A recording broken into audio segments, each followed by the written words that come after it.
कहानी के शुरुआत में जाते हुए दो बसेस को दिखाया जाता है। उस बस में बहुत सारी फीमेल स्टूडेंट्स होती हैं, जो वे सभी अपने क्लास के लिए। उन्हीं में से एक का नाम मित्सुको था, जो दिखने में काफी प्यारी थी। वो अपनी नोट्स बुक में कुछ लिख रही होती है। तब उसकी फ्रेंड्स उससे कहने लगती हैं कि क्या तुम हर वक्त लिखती रहा इस तरह की नोट्स बनाने से? यहाँ देखो सभी लोग एंजॉय कर रहे हैं, तुम भी क्यों नहीं करती? ये कहकर उसकी फ्रेंड उसकी नोटबुक को छीन लेती है और उसका पेन नीचे गिर जाता है और वो अपना पेन उठाने के लिए जैसे ही झुकती है, तभी हम देखते हैं और उस लड़कियों के साथ उन दोनों बसेस को आधे पर से ही काट देती है, जिसकी वजह से सारी की सारी लड़कियां दो हिस्सों में कट जाती हैं। इसी के साथ जैसे ही मित्सुको ऊपर उठती है, तब यह देखकर काफी हैरान हो जाती है कि यह क्या हो गया। अब पेन लेने के लिए झुकी थी, इसीलिए बच गई थी। यह देखकर बहुत ज्यादा डर जाती है और बस से उतरकर भागने लगती है। यहाँ पर हमें पता चलता है कि इन सभी को काटने वाली चीज कुछ और नहीं बल्कि हवा ही थी, जो सभी को काट रही थी। यह हवा अब मित्सुको के पीछे भी पड़ जाती है। यह देख चिल्लाते हुए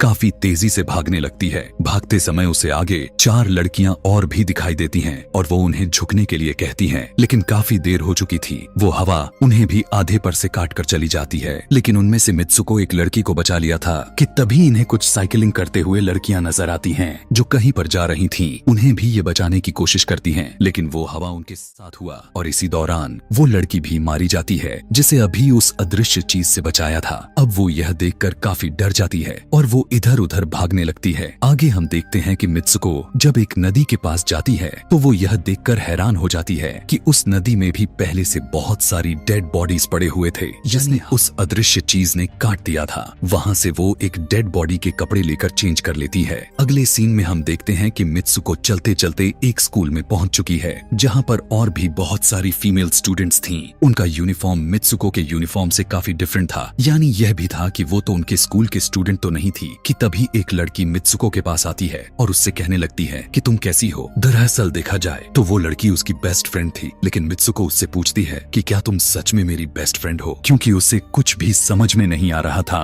कि उसके साथ हो क्या रहा है। वो काफी सदमे में थी। यहाँ पर हम यह भी जान पाते हैं कि मित्सुको और उसकी बेस्ट फ्रेंड काफी ज्यादा एक दूसरे को प्यार करती हैं कि तभी वहीं पर तेज हवा चलती है और मित्सुको डर कर बिल्डिंग के अंदर चली जाती है। उसकी बेस्ट फ्रेंड को कुछ भी समझ में नहीं आ रहा था कि ये हो क्या रहा है। वो मित्सुको से पूछने लगती है कि तुम इतना ज्यादा कांप क्यों रही हो और इतना ज्यादा डरी क्यों हो, तुम्हें हो क्या गया है। तब मित्सुको अपने बेस्ट फ्रेंड को सब कुछ बता देती है कि किस तरह उसको काट कर चली गई। यह सुनकर उसकी दोस्त उसे विंडो के पास ले जाकर उसकी हाथ बाहर निकाल कर कहने लगती है कि ये देखो, ये बस हवा है और कुछ नहीं। यहाँ पर मित्सुको के दिल को कुछ शांति मिलती है और इसे लगने लगता है कि शायद ये मेरा ख्वाब ही हो सकता है। जिसके बाद मित्सुको का बेस्ट फ्रेंड अपने 2 और दोस्तों को लेती है और क्लास को बंद करने का प्लान बनाती है। जैसे ही ये चारों क्लास के बाहर जाने के लिए निकलने ही वाली होती हैं कि तभी वहाँ पर उनकी टीचर आ जाती हैं और उन्हें देख लेती हैं, लेकिन वो चारों वहाँ से भाग जाती हैं। वे चारों मित्सुको की बेस्ट फ्रेंड अपने दोनों दोस्तों को भी उसके ख्वाब के बारे में बताती है। तभी उनमें से एक लड़की कहती है कि हो सकता है कि यह सच हो, जैसे मिरर वर्ल्ड होती है, जहाँ पर इस दुनिया से ऑपोजिट यानी उल्टा होता है। यह कहकर वो तालाब में एक पत्थर फेंक कर कहने लगती है कि देखो, यहाँ पर मैंने तो पत्थर फेंका है, लेकिन हो सकता है कि दूसरी दुनिया में मैंने ऐसा ना किया हो। कि तभी अचानक से उस तालाब में से एक क्रोकोडाइल निकल कर आता है, उसमें से एक लड़की को खा जाता है। फिर वो लड़की कहने लगती है कि देखो, मैंने कहा था ना, जो इस दुनिया में होता है वो उस दुनिया में बिल्कुल भी नहीं होता, और जो उस दुनिया में हो रहा है वो इस दुनिया में नहीं हो सकता। तो इसको भी उसी दुनिया में मगरमच्छ ने खाया है। और यहाँ पर ये देखो, ये तो बिल्कुल सेफ है। उसी लेक के पास एक बिस्तर यानी एक बेड नजर आता है। ये चारों उस बेड से तकिए को उठाकर खेलने लगती हैं कि तभी हम देखते हैं दूर से 2 लड़कियां इन्हें देख रही थीं। ये दोनों लड़कियां आपस में एक दूसरे से शादी कर ली थीं। जिसके बाद उनमें से एक फ्रेंड बताती है कि हमें कुछ ऐसा करना होगा जो उस दुनिया में इम्पॉसिबल हो, क्योंकि हमारी किस्मत तो पहले से लिखी जा चुकी है, लेकिन हम इसे बदल भी सकते हैं। जिसके बाद ये सभी लड़कियां अपने स्कूल में वापस आती हैं और नेक्स्ट लेक्चर लेने के लिए क्लास में चली जाती हैं कि तभी मित्सुको देखती है उसके पास एक तकिया पड़ा हुआ है।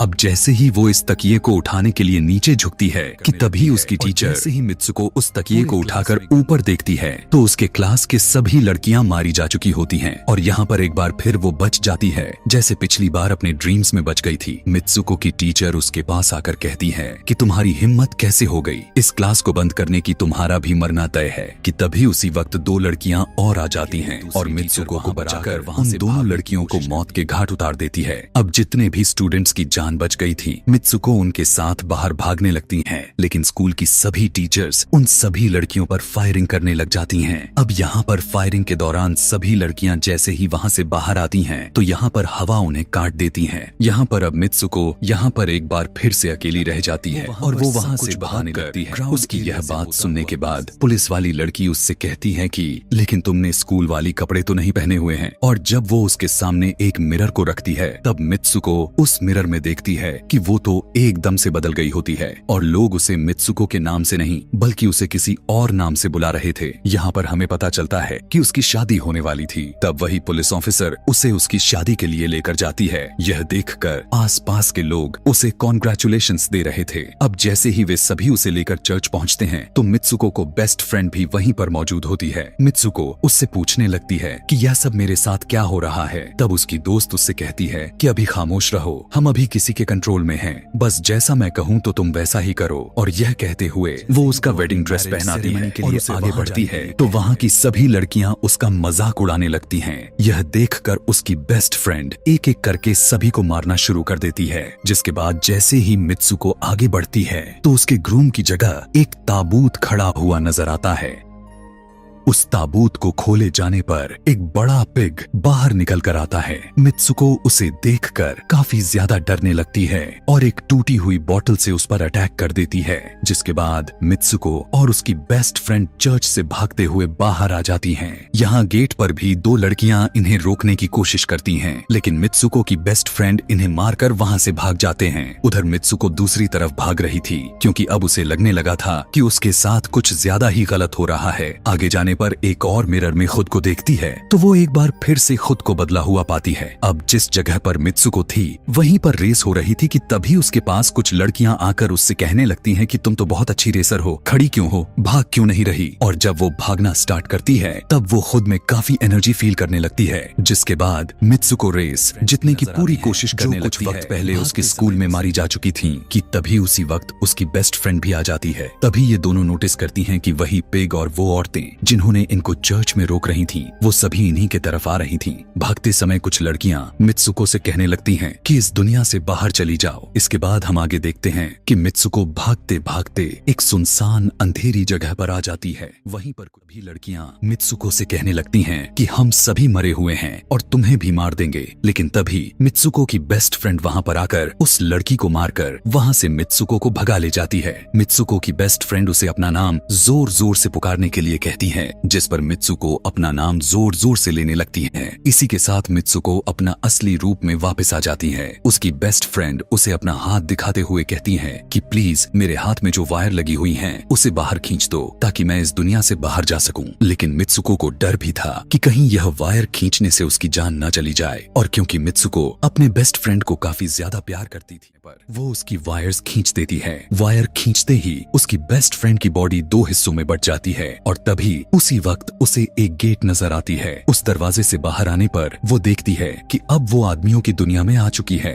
वहीं पर उसके पोस्टर्स भी लगे हुए थे, जिस पोस्टर को कुछ लड़के देख रहे थे। तभी एक लड़का मित्सुको के पास आकर कहता है कि तुम फ्यूचर में हो। इस बात को सुनते ही वो बेहोश हो जाती है। कुछ टाइम के बाद जब उसे होश आता है, तब वो आगे बढ़ती है। तब वो देखती है कि एक बूढ़ा आदमी गेम खेल रहा होता है और उसी गेम में मित्सुको वही कैरेक्टर नजर आती है जो अभी बनी हुई है। मित्सुको को देखते ही बूढ़ा आदमी कहने लगता है कि मैंने ही इस गेम को बनाया है और मैं ही हूँ जो तुम लोगों को कंट्रोल कर रहा हूँ। तुम तो बहुत पहले मारी जा चुकी थी, लेकिन मैंने तुम्हारा डीएनए लेकर तुम्हें फिर से बनाया। मित्सुको को जब यह बात सुनकर उसे पता चल जाता है कि यह एक गेम है, तो उसे लगता है कि शायद एक आदमी आता है और मित्सुको को अपने पास बुलाने लगता है। तब वो बूढ़ा आदमी मित्सुको से उसकी आखिरी लेवल को कंप्लीट करने के लिए कहता है। वो आगे बढ़ने लगती है कि तभी मित्सुको को अपने दोस्त की कही हुई बात याद आ जाती है कि अगर हम इस दुनिया में कुछ ऐसा करेंगे जो दूसरी दुनिया में इम्पॉसिबल हो, तो तुम इस गेम से बाहर आ जाओगी। और इसी के साथ वो इस आदमी का गला दबा देती है